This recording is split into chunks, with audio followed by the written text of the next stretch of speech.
Warren Buffett आखिर सोचते कैसे हैं? देखिए, उनकी पूरी की पूरी इन्वेस्टमेंट फिलॉसफी सिर्फ 6 नियमों पर टिकी है। और ये नियम एक ऐसी किताब से आते हैं जिसे वो खुद निवेश पर लिखी अब तक की सबसे बेहतरीन किताब मानते हैं।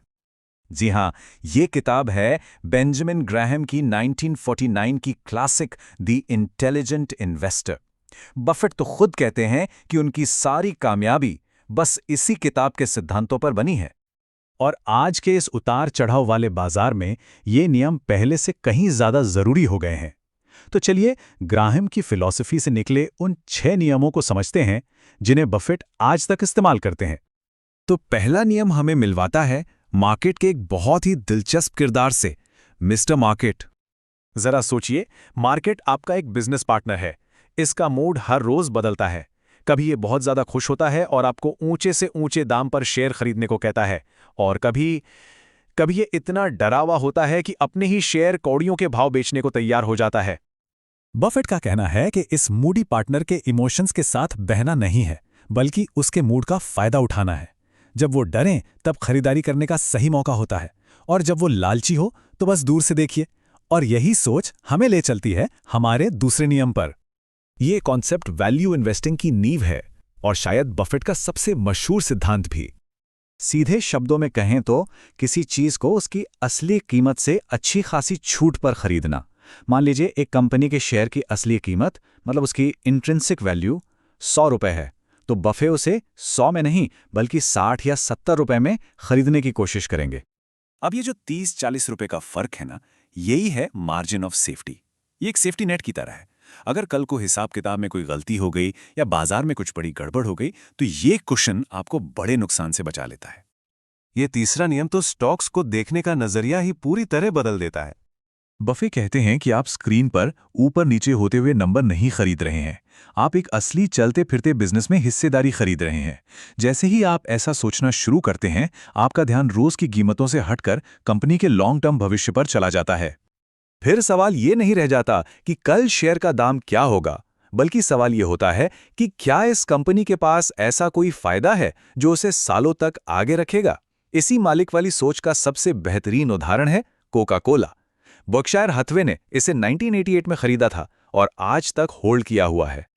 चौथा नियम है बाजार की साइकोलॉजी के बारे में और भीड़ से अलग सोचने की हिम्मत के बारे में। मार्केट में अक्सर भेड़ चाल चलती है। जब सब खरीद रहे होते हैं तो लोग बिना सोचे समझे खरीदने लगते हैं, और जब सब बेच रहे होते हैं तो पैनिक में आकर बेचने लगते हैं। बफेट इस इमोशनल भीड़ से हमेशा दूरी बनाकर रखते हैं। वो अपनी सोच पर भरोसा करते हैं जो फैक्ट्स और एनालिसिस पर आधारित होती है। इसका सबसे क्लासिक उदाहरण है 90 के दशक का .com बबल। जब हर कोई टेक स्टॉक्स के पीछे पागल था, बफेट ने दूरी बनाए रखी। क्यों? क्योंकि उन्हें वो बिजनेस ही समझ नहीं आ रहे थे। और जब वो बबल फूटा तो उनकी पूंजी पूरी तरह से सुरक्षित थी। और अब वो नियम जिसके बिना बाकी सारे नियम अधूरे हैं, वो है गहरी और लगातार रिसर्च करना। बफेट और उनके पार्टनर चार्ली मंगर को लर्निंग मशीन कहा जाता था। वो हर रोज घंटों बैठकर कंपनियों की एनुअल रिपोर्ट्स पढ़ते थे। ये समझने की कोशिश करते थे कि पैसा कहाँ से आ रहा है, इंडस्ट्री कैसे काम कर रही है और क्या कंपनी सही हाथों में है। ये सब सिर्फ इसलिए ताकि वो किसी स्टॉक के पीछे के बिजनेस को अंदर बाहर से जान सकें। और आखिर में छठा नियम, जो बफेट का असली सीक्रेट वेपन है, यह है समय और उसकी जादुई ताकत। ये है कंपाउंडिंग की पावर, जिसे हम पैसे से पैसा बनाना भी कहते हैं। मतलब जब आप अपने निवेश पर मुनाफा कमाते हैं और फिर उस मुनाफे पर भी मुनाफा कमाना शुरू कर देते हैं, वही कंपाउंडिंग है। बफे इसे एक बर्फ के गोले की तरह समझाते हैं। वो कहते हैं आपको बस गीली बर्फ और एक बहुत लंबी पहाड़ी चाहिए।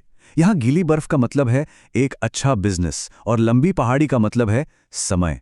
आप जितना ज्यादा समय देंगे, आपका स्नोबॉल उतना ही बड़ा होता चला जाएगा। तो इन 6 नियमों का निचोड़ क्या है? बहुत सिंपल है। एक बिजनेस ओनर की तरह सोचें, मार्केट के इमोशंस का फायदा उठाएं, हमेशा एक सेफ्टी नेट रखें, अपना होमवर्क ठीक से करें और फिर बस समय को अपना जादू करने दें। इन नियमों में से कौन सा एक नियम ऐसा था जिसने आपको सबसे ज्यादा सोचने पर मजबूर किया? नीचे कमेंट्स में जरूर बताइएगा।